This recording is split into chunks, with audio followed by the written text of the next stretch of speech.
Hey everybody, what's going on? Welcome back to another YouTube video, and we're back with another podcast episode here, episode number 3, I believe. And man, week two was great. Got some comebacks, got some teams showing out, had a good Monday night and Sunday night matchup. And yes, I'm recording this at midnight on Monday, so both of the Sunday night games just happened. I watched them, jotted down some notes. So yeah, here we are. I'm going to be doing this for the next 16, 17 weeks, however many more regular season games there are, but I'm back. I'm a little tired, but I'm excited to get back into this. Excited to talk football with you guys. This time I got my laptop out, got some notes here. Actually going to be going through it, so I don't have to be flipping through my notepad. But man, what a good week 2. What a way to wrap up the season, wrap up week 2. Unfortunately, Nick Chubb is out for the season. He was just ruled out with a knee injury. He sucks to see that. But first things first, like I said in my previous videos, here is a timestamp. Now, if you want to skip to certain spots that you want to hear me talk about, go for it. I won't feel offended. That's what it's here for. Skip to what you want to hear me talk about. And yeah, if you're new here, make sure to subscribe if you enjoy this content. If you don't enjoy it, don't subscribe. I'm not going to force you to do something you don't want to do. But one thing I will say is drop a like if you did enjoy this video. Now, let's get right into it. First things first, got to talk about my Dolphins because this is my channel and I can do whatever the hell I want to do. So we're going to talk about the Miami Dolphins and their Sunday night matchup against the New England Patriots. Real quick, let me turn on this fan real quick. It gets a little hot in here with, the PC running, camera, got the lights. You guys know how it is around here. So first things first is I want to talk about the Dolphins. And first thing that they did that I loved right off the bat is they established the run game. Now, I mentioned this in the previous video that they needed to do this, and they went ahead and did it. Raheem Mostert, first of all, we rushed for 145 yards. Of course, most of the yards coming by Raheem Mostert, who rushed for 121 yards, 2 touchdowns, and get this, averaged 6.8 yards per carry, which is beautiful, and you can't ask for more as a Dolphins fan or as someone who likes to run the ball. I mean, that was just wonderful. We established the run, and that's mainly because the New England defense was playing a lot of safeties and were subbing out linebackers because they were forcing us to run the ball, if that makes any sense, because they wanted the Dolphins to beat them without using Tyreek Hill, and he only had 40 receiving yards, and we beat them using that. So good game plan. Anyways, before we get too sidetracked, Tua was getting the ball out really quick. He's being really decisive with where he wanted to go with the ball. And man, you could definitely see a jump from last season to this season in terms of his decisiveness. Just getting that ball out, just insanely accurate.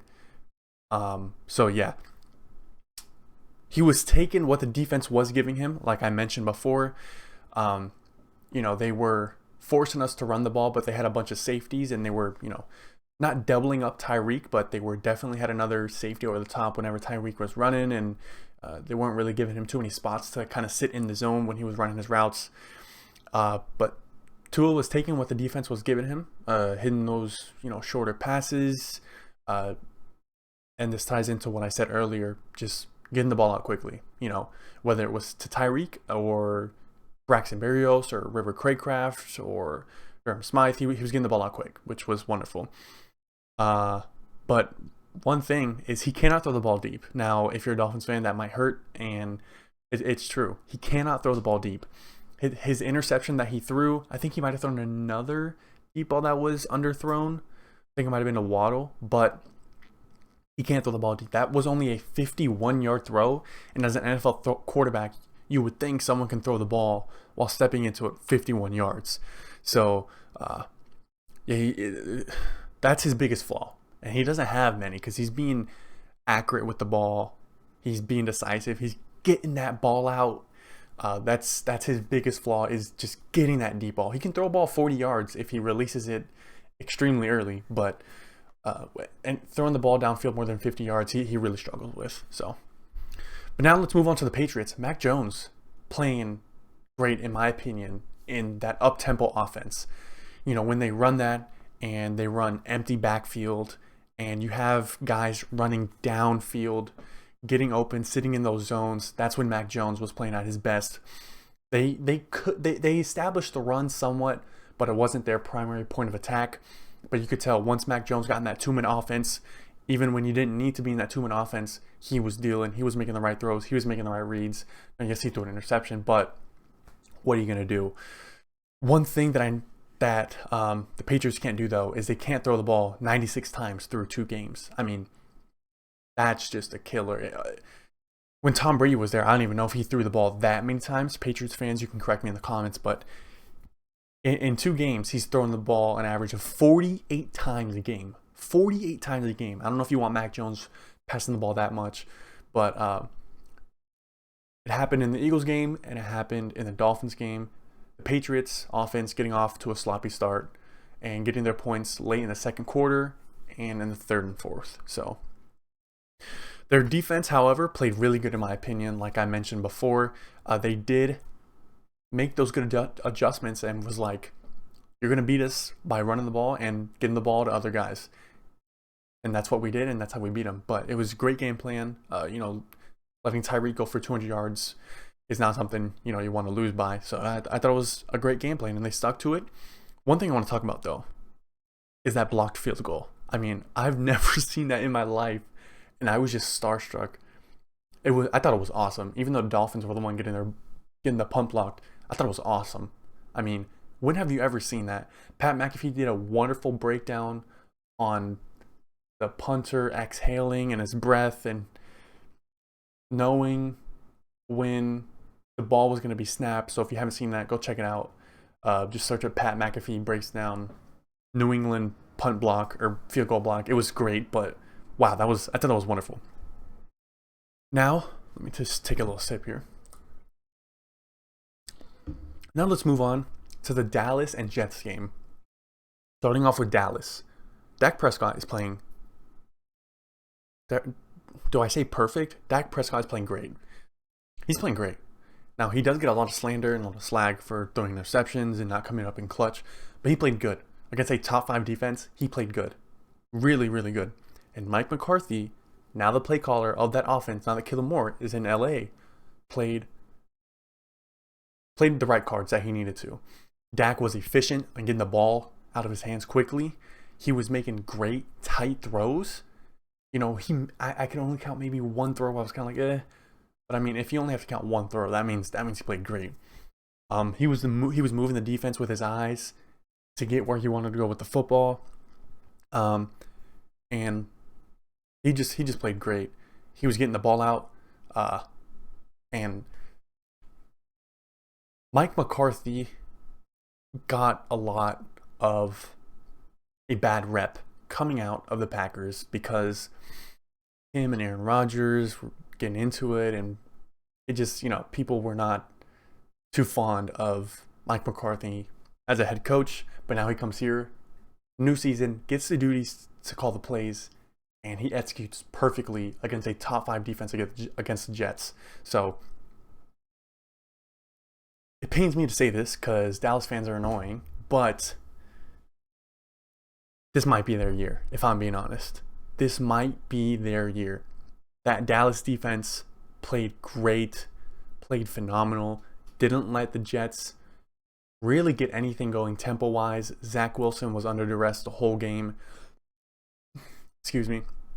They couldn't run the ball. Breece Hall ran the ball for 9 yards. Zach Wilson was their leading rusher. He rushed the ball for 30 or 40 yards, but that was on scrambles due to pressure. Dallas looks phenomenal. Offensively, defensively, on all aspects of the ball. Special teams as well. I mean, Dallas, of course, could very well easily be the 1 or the 2 seed in the NFC. Getting that first round bye and having to play, I don't know who they're going to have to play, but they're looking good, and this honestly might be their year. I know Dallas fans say that every year. This is our year, but as someone who does not like Dallas fans, because I think you guys are annoying, on this channel, I'm always going to be honest and upfront with all you guys, because that's how I am.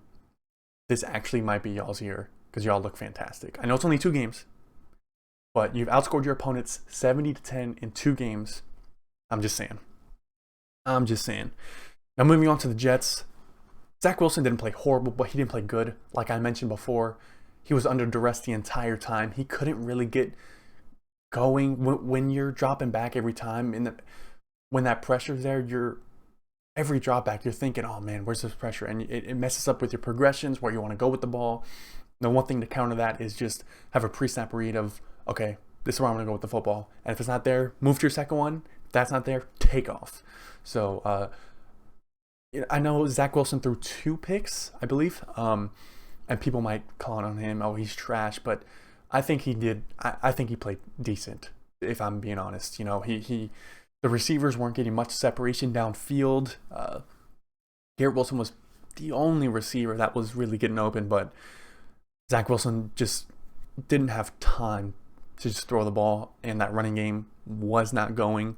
Without Aaron Rodgers, in my opinion, this team cannot get anything done offensively, no matter who they bring in.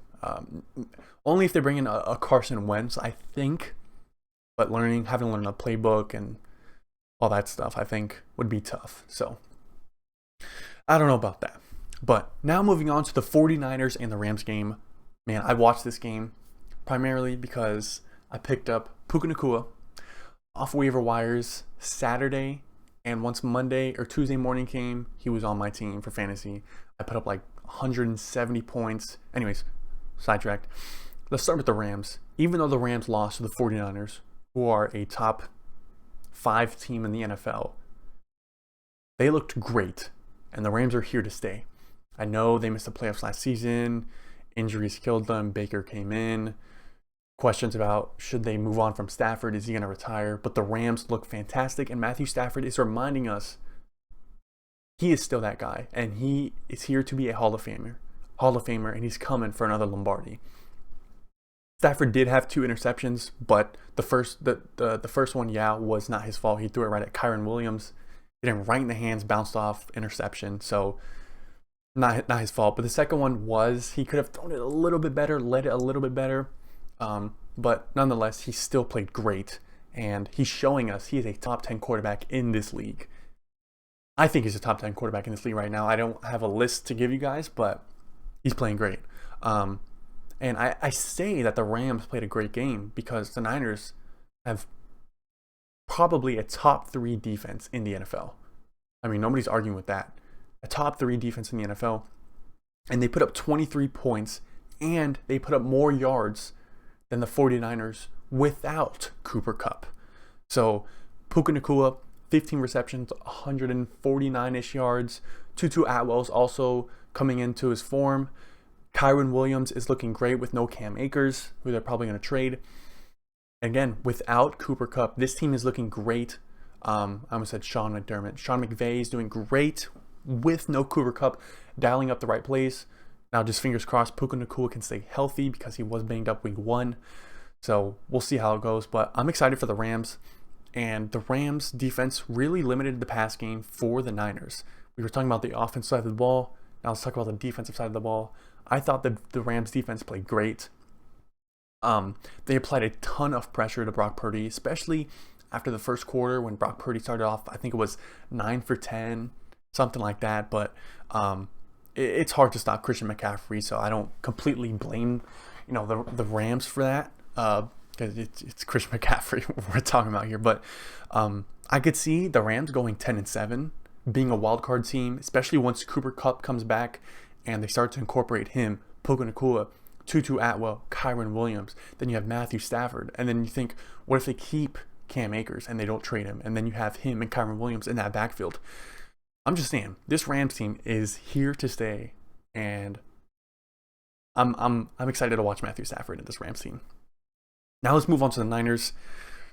Even though Brock Purdy got pressured, he started off the game hot. Like I said, he was like 9 for 10 or 10 for 10. And the Niners just were getting everything they wanted, honestly. But the Niners don't need to beat you just by throwing the ball. They can run the ball down your throat, and that's kind of what they did. They had more rushing yards and rush attempts than they did passing attempts. So that's something you don't see too much in today's NFL. The Eagles did it on Thursday night. They just rushed the ball down the Vikings' throat. But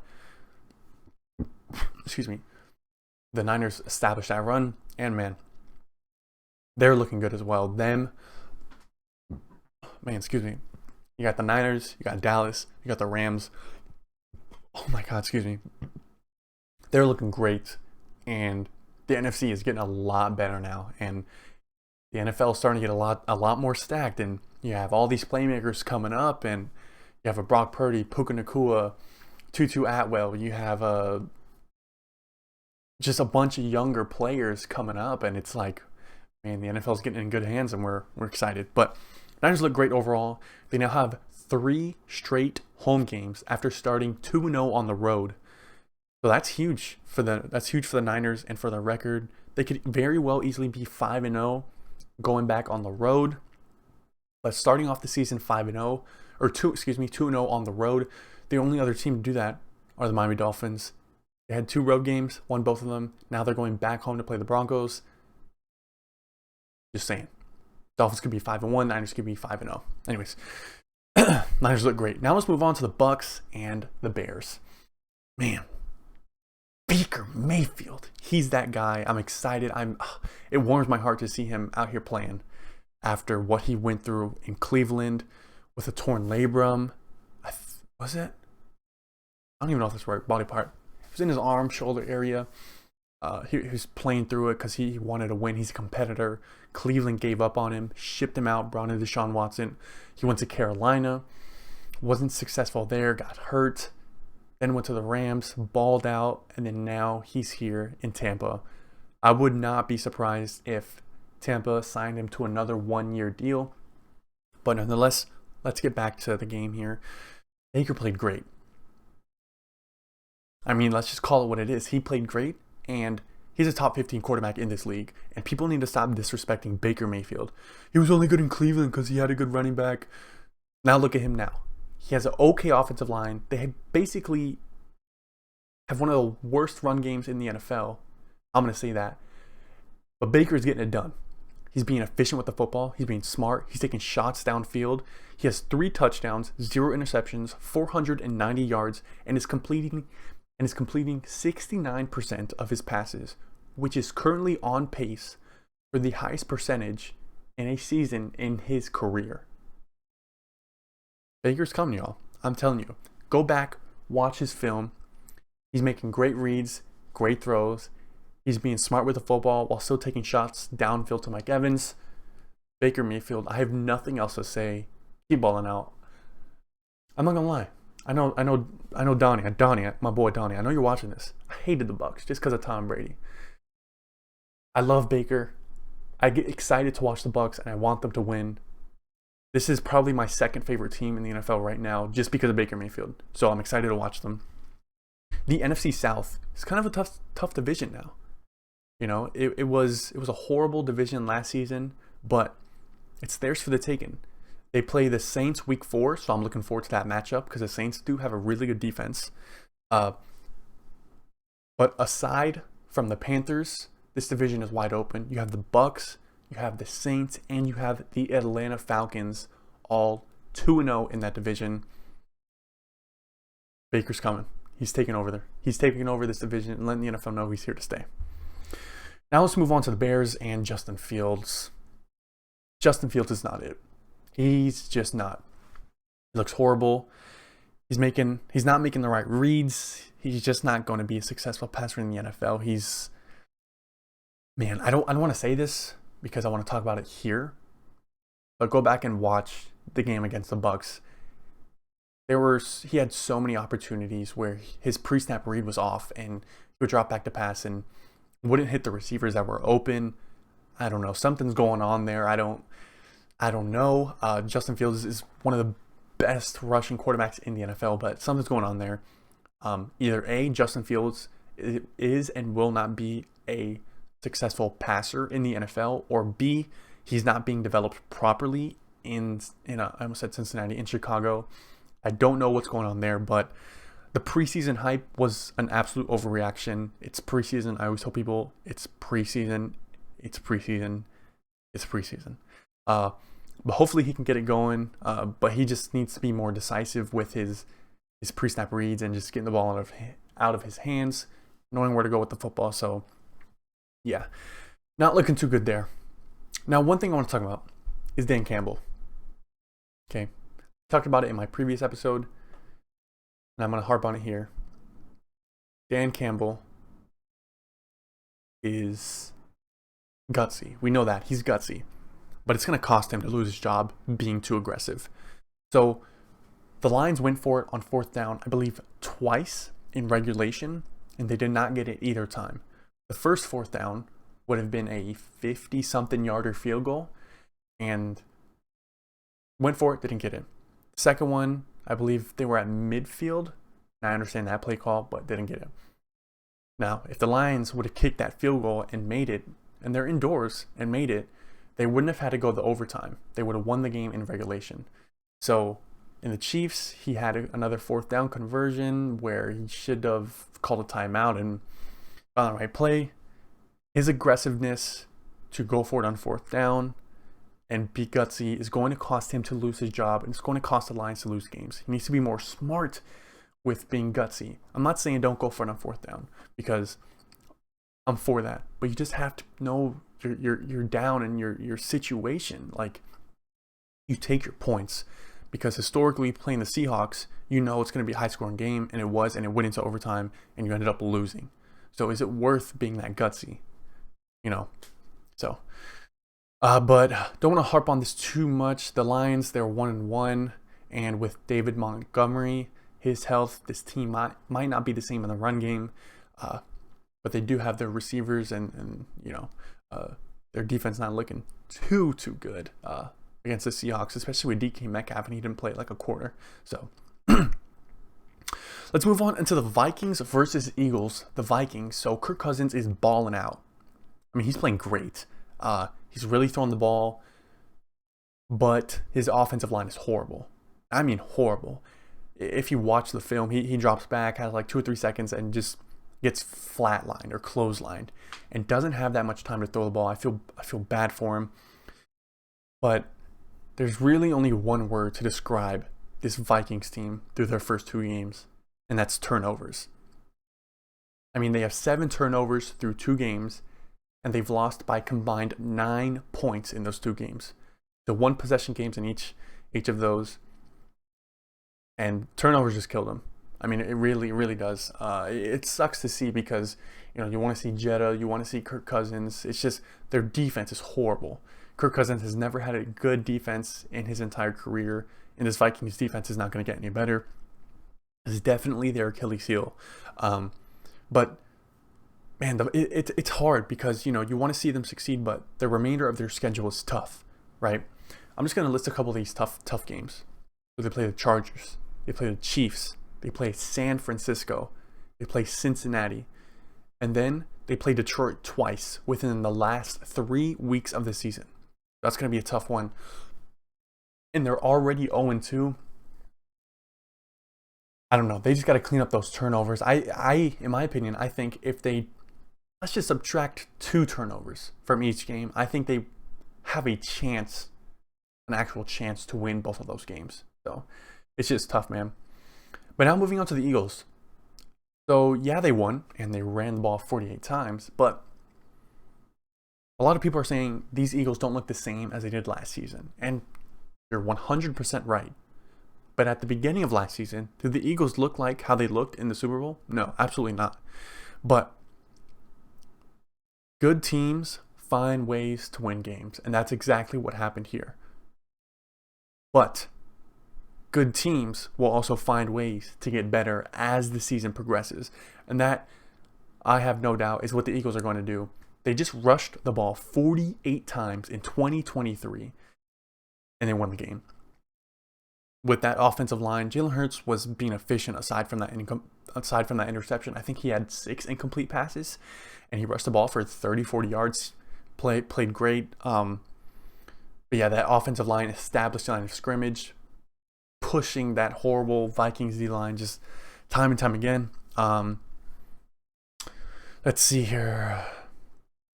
But yeah, the Vikings turned the ball over 4 times, and the Eagles only won by 6 points. A little bit of question mark. It makes you scratch your head wondering, how did we only win by 6 points when we when the opponent gave us 4 turnovers. It's kind of like a kind of thing, you know?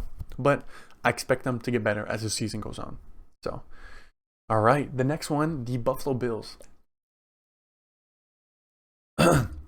So, there's a lot of talk about Josh Allen and his performance against the Jets, rightfully so. He had 4 turnovers, 3 interceptions, 2 fumbles, 1 lost fumble. So, but what I found wonderful, which I can actually give credit to Sean McDermott here, is having the balls to tell your superstar elite quarterback,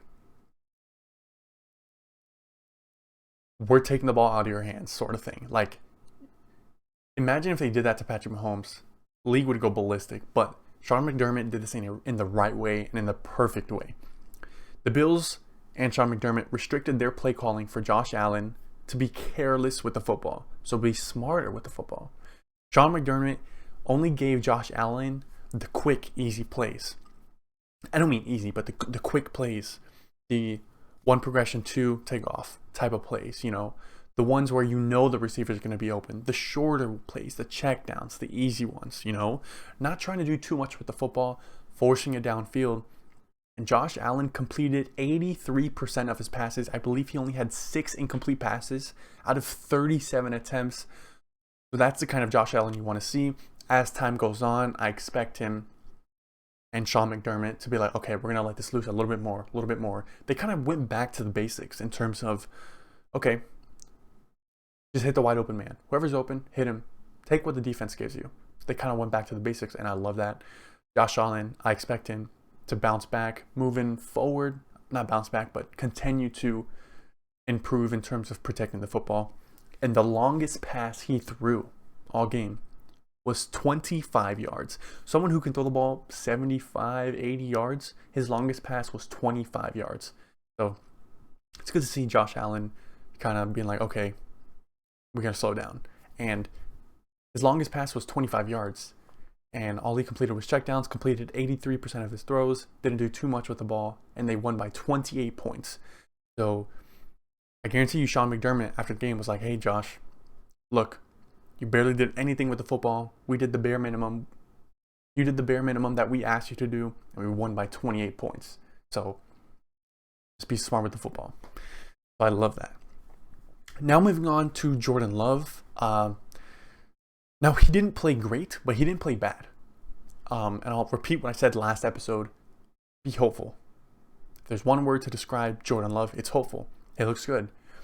Now, he hasn't made any rookie or like stupid mistakes. So that's also a good sign. You know, it shows a sign of maturity and pocket presence. But he used his legs when he needed to. And yes, he threw 3 touchdowns. And he has 6 touchdowns to 0 interceptions on the season. Like I said last episode, let's pump the brakes just a little bit. Just a little bit. Okay? He only completed 14 passes. And he missed a couple of throws that I thought were just bad, inaccurate throws, like I mentioned last episode about his game. But like I said, I haven't seen anything horrible from him that looks rookie-like. So just be hopeful. And also, the Packers had 5 starters out. And give credit to the Atlanta Falcons. They have those 2 corners. And yeah, Jordan Love played okay. Hopeful for the future for this young man. Speaking of young man, let's move on to Bryce Young and his Sunday night performance. Now, they did not win the game, but I thought he played good. I thought he played good with what he was given. That Saints defense, we can talk about Derek Carr and him not being good in the first half, but that Saints defense is the reason the Saints won this game here. Bryce Young, let me give you a stat. When Bryce Young was pressured, he was 4 for 9 for 20 yards, and he was sacked 4 times. When he wasn't pressured, he was 18 for 24, 133 yards, and 1 touchdown. So the Panthers need to get that offensive line figured out. Once they get that offensive line figured out, I think Bryce Young can be a little bit more calmer in the pocket with his progressions and making these throws he needs to make. Yeah, it was nice to see Bryce Young on that final drive in the fourth quarter with 2 minutes left. when he was not pressured, and the Panthers offensive line was also getting a running back in there with a chip at the end, and going through his progressions and getting the ball where he needed to be, recognizing the coverage. I thought he played great. So yeah, I think that's gonna do it for today's episode. I don't have anything else to talk about. Joe Burrow didn't play the greatest. It took the offense a while to get going. Now he's dealing with that calf injury. The Bengals are 0-2. I'm not in panic mode yet. If they fall to 0-3 or possibly 0-4, then you would start to wonder, okay, what's going on here? How can we win games? But last season, the Bengals started 0-2, and they ended up in the AFC Championship game, a play away from beating the Chiefs. So I'm not too worried. But Joe Burrow dealing with that calf injury. Let's see how that pans out. But yeah, that's going to do it for today's episode. Hopefully you all enjoyed. If there's anything in the comments, or if there's anything you want to drop in the comments, just drop them. We can have a discussion. If you want me to talk about your team, drop it in the comments. I'll talk about your team. This is my channel. I can do whatever I want, and I'm asking you guys to drop stuff in the comments so I can talk about it. Whatever gets you guys coming back to watch more. So yeah, hopefully you all enjoyed. Thank you so much for tuning in.